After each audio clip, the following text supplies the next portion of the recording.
The deep half guard, or just that half guard position, and then deciding to go deep versus to a dogfight position, is one of those strategies that as you get older, it's a really good option. Because what tends to happen in this position is you get some younger guys that can move a lot faster than you can. And this just really allows you to slow their entire game down. Now, there is a downside to it. When you decide to go from the half guard position and you slide into that deep half, it can be a bit punishing to you when you're on the bottom. Okay. So that's just something that's a trade-off that you're going to have to make. One of the hardest things people have, they learn a lot of deep half sweeps, but it's actually getting to that position and realizing how it's safe. So we're going to go over some of those details right now. It's great to know the moves, but if you can't get yourself in the proper position in a safe and efficient manner, then you never really get to execute them.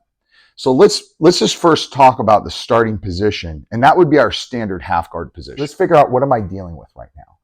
I'm in my half guard, and half guard's kind of one of those things where it's like, is the glass half empty or is it half full? You know, is this a half guard or is this a half pass? And really what differentiates that, honestly, is your shoulders. So anytime I'm in this position, if my partner is able to achieve this position on me, I would say this is like a half pass, right? From here, I think of this as a half guard. So what's the key differences? One is my knee shield.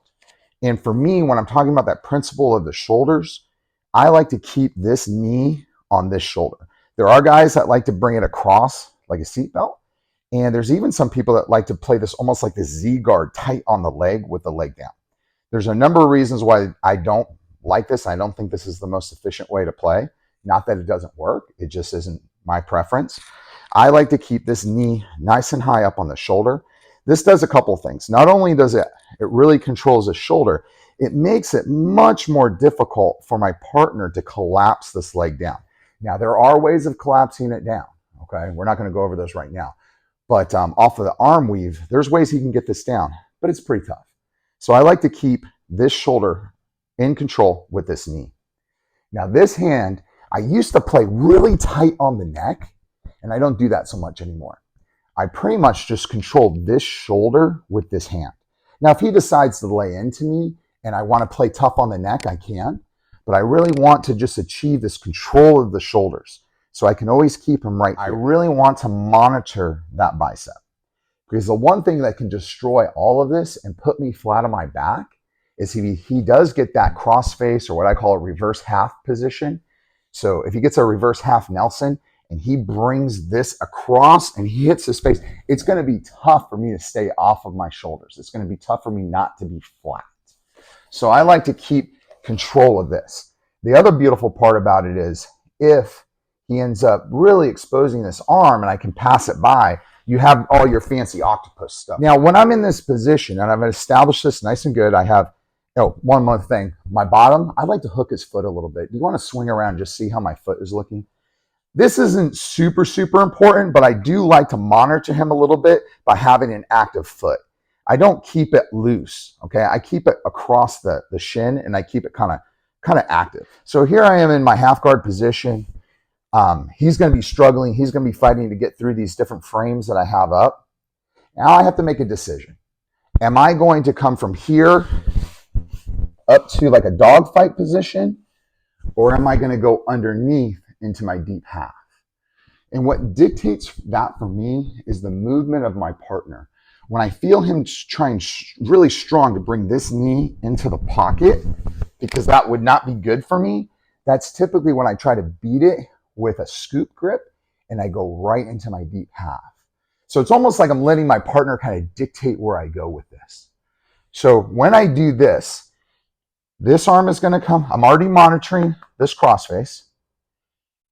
This arm, I'm going to shift a little bit so he doesn't cross-face me with this when I go up underneath him. I'm going to take my scoop grip. Now, how do I get underneath him? And this is really a key detail here. For me to get underneath him, I'm in a nice crunched position here, knees to my chest. I'm actually going to extend my legs extend my body as I come here. Now, if you look, I'm really extended. I'm really extended, and then I shift as I bring my knees back to my chest, and I'm facing the same way my partner's facing. My head is nice and heavy on his hip, and this hand here, I'm going to go ahead and hide it and keep my elbow in nice and tight. This is important because in this position, if my partner gets an underhook, not all hope is lost. There's still some things I can do, but I'd rather not work out of this. I'd rather have my arm nice and tight here. Okay, so let's review that again. Now we're going to swing back. Watch when I swing back. I'm going to extend my legs and I'm going to come back. So again, I'm here in my half guard position. I got a frame. I have a frame. I have a monitor. I see an open space. He might even be circling this way. So I scoop grip. Now I've got to get underneath him. So how am I going to get underneath him? I swim this arm in.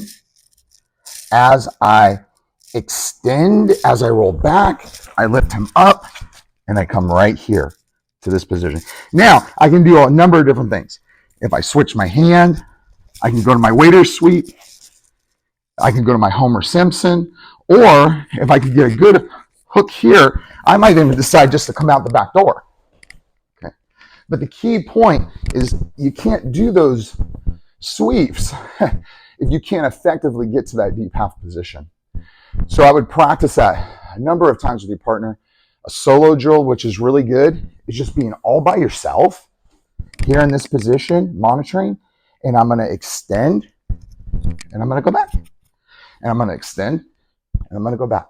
You're going to find that when you make that extension and you have that hook, you can load up your partner, and then you can get to that safe position where you're facing the same direction as him, and then you can start to execute all those awesome sweeps you've learned from that deep half position.